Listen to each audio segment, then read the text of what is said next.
is Quaylen Cunningham, and I believe that Muhammad Ali was the best leader in sports.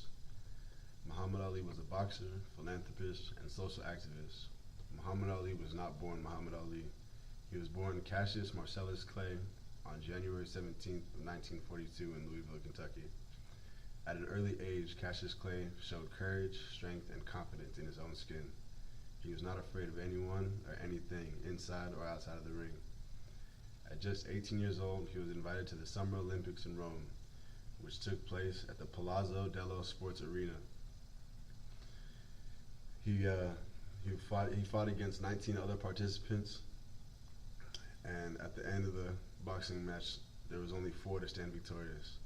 In 4th place was Anthony Madigan from Australia, Giulio Cerati from Italy, Zbigniew Piotrkowski from Poland, and Cassius Clay, as stood at number 1 at just 18 years old.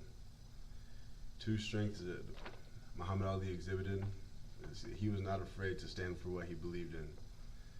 He was courageous, and at the age of 24, on March 9th of 1966, Muhammad Ali refused to be drafted in the Vietnam War on the grounds of being a black Muslim. To Ali, his beliefs meant that he was a conscientious objector, and he did not believe in violence of such sorts. He was able to take a stand and fight for what he thought was right, knowing that it would cause controversy in America, and it would also impact the amount of money and lucrativeness that he would have potentially earned at the time. Something that Ali stated when he was asked about the Vietnam War was, "I strongly object to the fact that so many newspapers have given the American public and the world the impression that I have only 2 alternatives in taking this stand. Either I go to jail or go to the army. There is no other alternative, and that alternative is justice. There was another alternative, and that alternative was justice. If justice prevails, if my constitutional rights are upheld, I will be forced to go to neither the army nor jail. In the end, I am confident that justice will come my way, for the truth must eventually prevail." This is such a powerful quote that shows his viewpoint on the Vietnam War, and he exhibited strength and courage by coming forth and stating what he was thinking. 2 powerful traits exhibited by a good leader.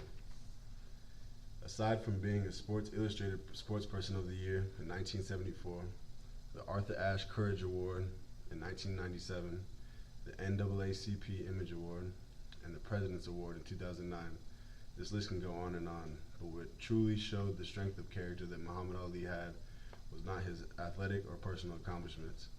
It's what he did for his community, his beliefs, and for his religion that made him so powerful as a spokesperson outside of the ring. When Ali was asked about the Muslim or Islam religion, he did not speak for himself. He spoke on the beliefs of his religion, and this is what he stated. "What's really hurting me, the name of Islam is involved, and Muslim is involved in causing trouble, starting hate and violence. Islam is not a killer religion. Islam means peace. I couldn't sit at home and just watch people label Muslims as the reason for this problem after the 9/11 attacks. We as Muslims have to stand up to those who use Islam to advance their own personal agenda. They have alienated many from learning about Islam. True Muslims know that it goes against our religion to try and force the Islam on anybody. Speaking as someone who has never been accused of political correctness, I believe that our political leaders should use their position to bring understanding about the religion of Islam and clarify that these misguided murders have perverted people's views on what Islam really is. I am a Muslim, and there is nothing Islamic about killing innocent people in Paris, San Bernardino, or anywhere else in the world.